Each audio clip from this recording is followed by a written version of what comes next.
రాష్ట్రంలో గ్రామ పంచాయతీలు లేదా తెలంగాణ రాష్ట్రంలో ఉన్నటువంటి గ్రామాల సంఖ్య తీసుకుంటే 12,769 గ్రామాలు ఉన్నాయి. దాంట్లో రెవెన్యూ విలేజెస్కి వెళ్తే 10,434 రెవెన్యూ గ్రామాలు ఉన్నాయి.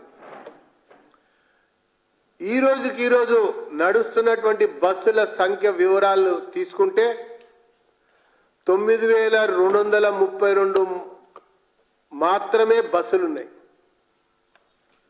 2,822 బస్సుల్ని హైర్ చేసుకుని నడుపుతున్నామని ఈ ప్రభుత్వం కాదు, అంతకుముందు నుంచి. అంటే నేను ఈ విషయం ఎందుకు చెప్తున్నా అంటే, ఒకవైపున సమాజంలో సగభాగం ఉన్నటువంటి మహిళలకి ఉచిత ప్రయాణం కల్పిస్తామని చెప్పని గొప్పలు చెప్పారు. మేము ఒక నెల రోజులు దీన్ని గమనించాం. ఈ కార్యక్రమం అమలు ఏ రకంగా జరుగుతుందని పరిశీలించాం. చాలా గ్రామాల ద్వారా వివరాలు కూడా సేకరించాం, మహిళలతో కూడా మాట్లాడాం.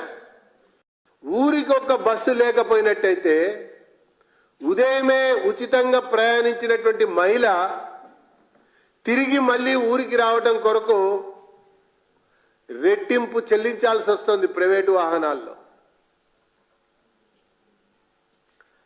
బస్సు లేక బస్సు రాక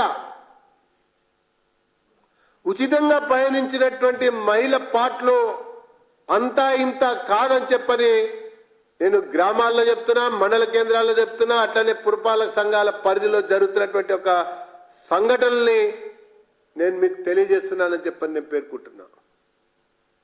ఇంకొక వైపున పాఠశాల విద్యార్థినులు, కళాశాల విద్యార్థినులు, విశ్వవిద్యాలయ విద్యార్థినులు, అటు పాఠశాలలకి ఇటు కళాశాలలకి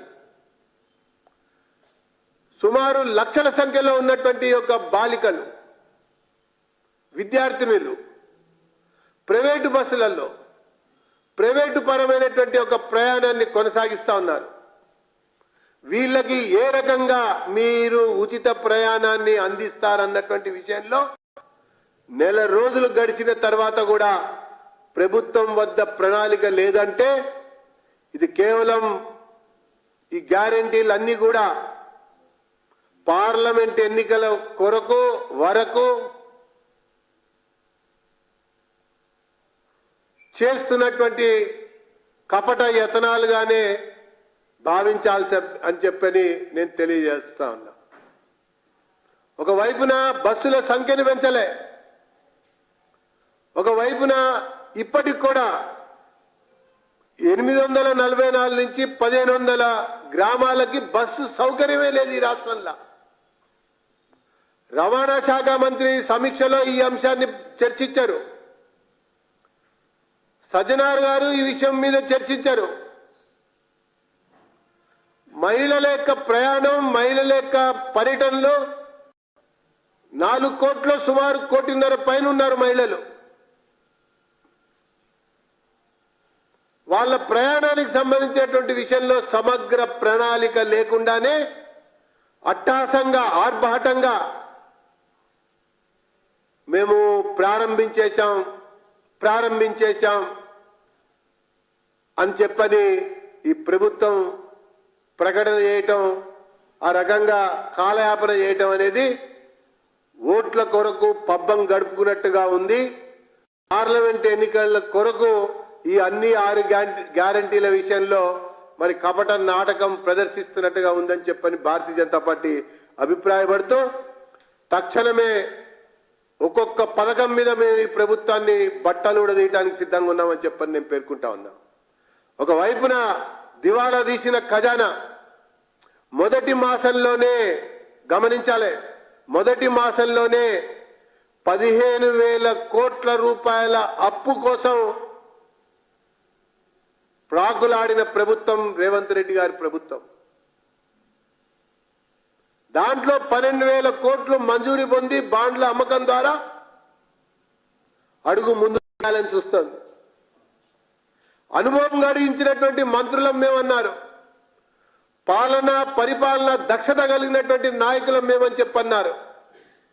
ఈ మొదటి మాసికంలో అన్నా, ఈ చివరి త్రైమాసికంలో అన్నా అదనంగా రాష్ట్ర ఆదాయాన్ని పెంచడం కొరకు ఒక్క చర్య అన్నా తీసుకుంటారా, వనరులను పెంచుకోవడం కొరకు ప్రణాళిక ఏమన్నా రూపొందిస్తారా అని ఆలోచిస్తే ఆ దిశగా అడుగులు వేసింది మాత్రం శూన్యమని చెప్పని నేను పేర్కొంటూ, మొదటి మాసంలోనే 15,000 కోట్ల రూపాయల అప్పు కోసం పాకులాడారంటే ఇది బీఆర్ఎస్ పందాలో పయనించినట్టు కాదా అని చెప్పని భారతీయ జనతా పార్టీ సూటిగా ఈ ప్రభుత్వాన్ని ఎండగడతా ఉన్నది. వాళ్ళ పందానే వీళ్ళు ఎంచుకున్నారు.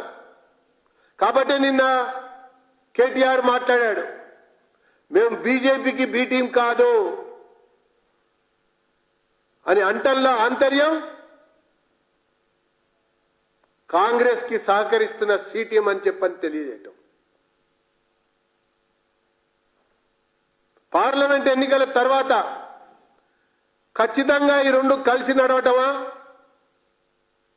లేకపోతే సుస్థిర ప్రభుత్వం కొరకు ఆ రోజు కేసీఆర్ వేసినటువంటి ఎత్తుల ప్రకారంగా బ్లాక్ మెయిలింగ్ రాజకీయాలకి ఈ రేవంత్ రెడ్డి గారు పాల్గొంటూ కాంగ్రెస్ ఎమ్మెల్యేలని ఫిరాయింపు చేసుకోవటం అన్నది మనకు కనబడుతుందని చెప్పని పేర్కొంటూ, ఖచ్చితంగా ఒక్క ration card తీసేసినా Bharatiya Janata party ఆందోళన చేస్తుందని చెప్పని తెలియజేసుకుంటున్నాం.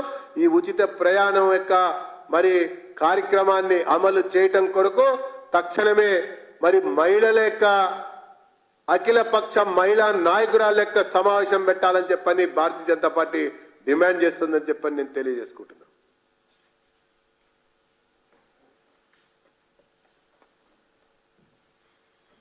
Okay, thanks.